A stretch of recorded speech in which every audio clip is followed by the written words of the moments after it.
香蕉咧，至今已經有3-4千年嘅歷史啦。起源於東南亞嘅印度尼西亞、馬來西亞、印度、泰國呢啲地方，可食用嘅無籽嘅香蕉喺呢啲地方出現咗之後咧，人類咧通過吸芽嘅方式將佢傳播到世界各地㗎。咁通過自然嘅突變咧，人工嘅選育呢過程咧，逐漸演變成今日嘅香蕉啦。大家好，我係謝醫生。呢一期嘅影片咧，我哋嚟講講香蕉。咁香蕉咧係芭蕉科芭蕉屬嘅多年生草本植物。佢原產於印度，喺我國咧已經有2000幾年嘅種植歷史。咁19世紀初嗰陣咧，香蕉咧被引進入中美洲。咁如今咧，中美洲已經成為咧全球主要嘅香蕉產區。咁南美洲嘅厄多瓜爾咧，仲被譽為香蕉國。喺我國咧，香蕉嘅主要產地係廣東、廣西、福建、台灣呢地方。其中咧，廣東嘅栽培規模係最大嘅。咁我國歷代嘅本草典籍裏邊咧都有關於香蕉嘅記載，比如《日用本草》中就提到香蕉喺藥用方面咧可以緩解熱病引起嘅煩渴，或者係肺燥導致嘅咳嗽，仲可以改善便秘、痔瘡啲問題。同時咧，香蕉係世界4大水果之一，佢唔單止產量高、分布廣，果肉仲營養豐富，口感香甜軟糯。含有多種嘅營養成分，對人體健康都有唔少好處㗎。有啲朋友問謝醫生啊，香蕉同埋芭蕉有乜嘢區別咧？芭蕉咧又叫金蕉、板蕉、芽蕉，咁同埋咧呢個芭蕉科芭蕉屬嘅多年生草本植物。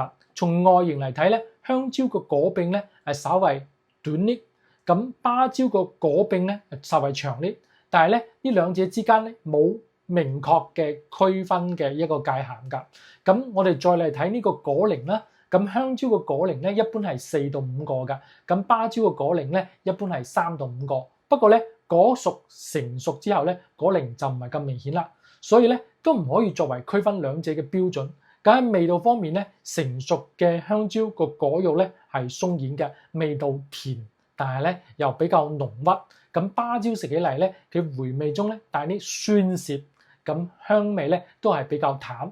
從營養成分嚟講咧，香蕉同芭蕉冇明顯嘅差異，都含有豐富嘅糖分啦、蛋白質啦以及鉀、鎂呢啲礦物質。一般情況下咧，芭蕉嘅含水量比香蕉稍為低啲，但係咧都有少數例外嘅情況。咁謝醫生咧係更中意食芭蕉多啲。咁有啲朋友問謝醫生啊，香蕉裂開仲可唔可以食咧？咁其實咧，香蕉裂開之後咧，仲可唔可以食用咧？主要取決於裂開嘅程度同埋香蕉嘅新鮮度啦。一般情況下咧，如果香蕉嘅裂口比較細，咁香蕉仍然係保持新鮮嘅情況下咧，裂開嘅香蕉仍然可以食用㗎。但係咧，我哋食用前咧應該仔細咁檢查佢嘅完整度，確保係冇受到污染㗎。咁一般情況下咧，呢個香蕉咧佢過於成熟嗰陣咧，呢個果肉嘅增長速度咧可能就會超過果皮嘅承受能力，從而導致果皮裂開。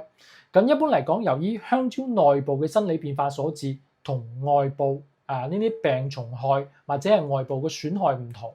咁呢種由於生理變化情況下導致嘅，如果裂開程度比較細，而且香蕉整體仍然保持新鮮嘅，冇受到污染嘅情況下咧，香蕉喺清潔處理之後咧，仍然係可以食用㗎。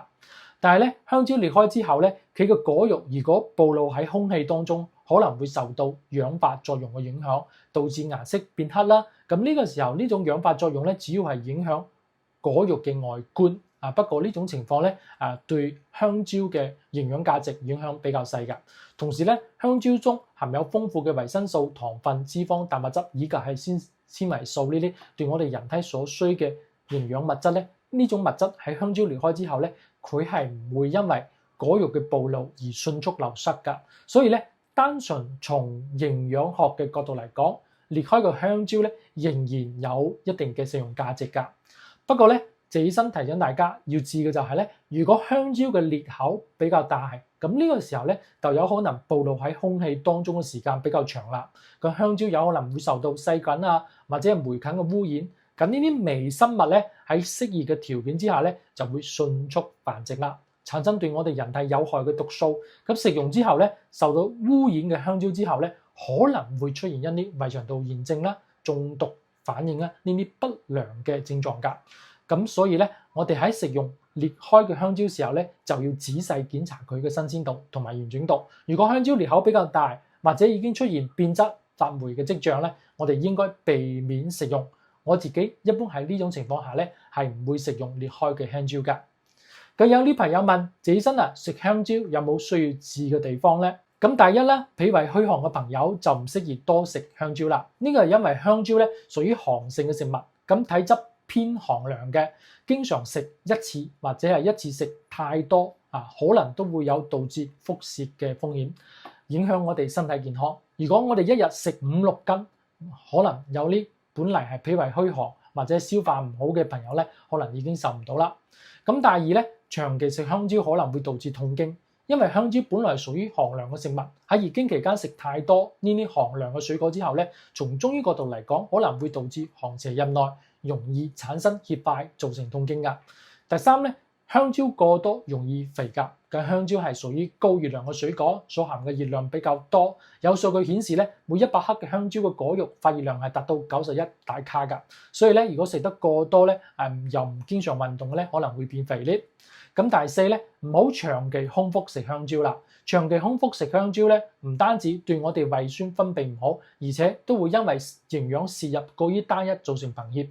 咁對於患有急慢性腎炎或者係腎功能不全朋友嚟講，因為香蕉咧含有比較多鉀鹽，如果食用過量咧，可能會增加腎功能嘅負擔，延緩我哋病情嘅好轉，而且可能會引發病情惡化嘅可能。另外咧，香蕉含有澱粉嘅糖分比較高，所以咧糖尿病嘅朋友咧都要自攝日量，以免咧攝入得太多啦。咁有啲朋友問，謝醫生食香蕉可唔可以預防同埋緩解便秘咧？咁其實咧，我哋試入嘅食物呢啲營養物質俾我哋人體吸收後咧，食物嘅殘渣咧一般係留喺我哋大腸內咧停留10幾個鐘㗎。咁呢種殘渣咧通過腸道內嘅細菌嘅發酵啦，或者係腐敗啦，就形成產物，混合體內一啲腸道嘅脫落嘅細菌啦，或者係呢啲細胞啦，以及係肝臟排出嚟嘅重金屬呢啲有害嘅物質共同形成。當呢啲排泄物堆積到一定嘅程度之後咧，會刺激我哋人體直腸壁裏邊嘅感受器，使我哋產生排便嘅感覺。結腸肌肉冇辦法有規律咁正常嘅運作咧，腸道嘅排空嘅明顯就會減慢㗎。咁或者咧，我哋嘅腸壁咧對呢個大便裏邊嘅壓力刺激咧唔係咁敏感嘅時候咧，我哋就唔會想要大便嘅感覺。呢個大便咧就會喺我哋腸道內咧停留好耐㗎，逐漸咧失去水分之後咧就變成咗僵硬啦，引起一啲排便困難。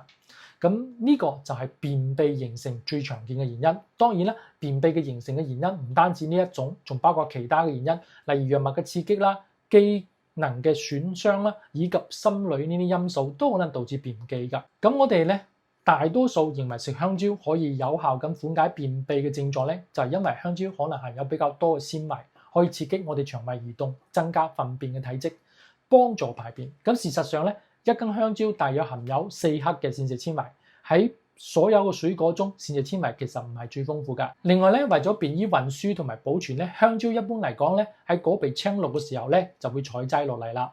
同時咧，有啲香蕉佢皮係黃咗，咁食起嚟咧仲係硬邦邦嘅感覺，而且都有啲澀味。咁呢個時候香蕉其實係冇完全熟透㗎。咁冇完全熟透香蕉中嘅油酸含量就比較高。咁油酸咧，佢唔單止會同食物中嘅蛋白結合，形成咧不易吸收嘅油酸蛋白，佢可能仲會減少呢個腸蠕動，抑制呢個胃腸液嘅一個分泌。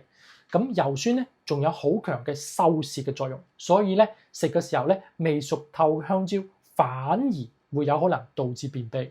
另外咧，謝醫生提醒大家，香蕉唔好放喺冰箱中冷存㗎。大家都知道，香蕉生得6-7成熟嗰陣咧就會採摘啦。咁因為自身嘅成熟度快，所以咧成熟時候先採摘咧，佢嘅味道唔好，睇嚟都唔新鮮。咁香蕉採摘落嚟咧，被儲存嘅溫度要求係比較高嘅，一般係11到13攝氏度㗎。咁一般家用嘅普通冰箱存放呢啲蔬菜水果，一般係4攝氏度左右。高啲嘅話，可能達到8攝氏度。咁香蕉放喺呢啲環境之中咧，可能就會變凍壞啦。放喺1日可能會變黑㗎，而且可能會變得油爛，口感都變壞，甚至會出現斑點同埋腐爛。另外咧，大家如果想通過食用香蕉咧嚟幫助通便、緩解便秘咧，香蕉可能唔係最好嘅選擇。相反咧，未成熟嘅香蕉食咗之後咧，好似前面講咁，反而會增加便秘嘅症狀。多謝大家。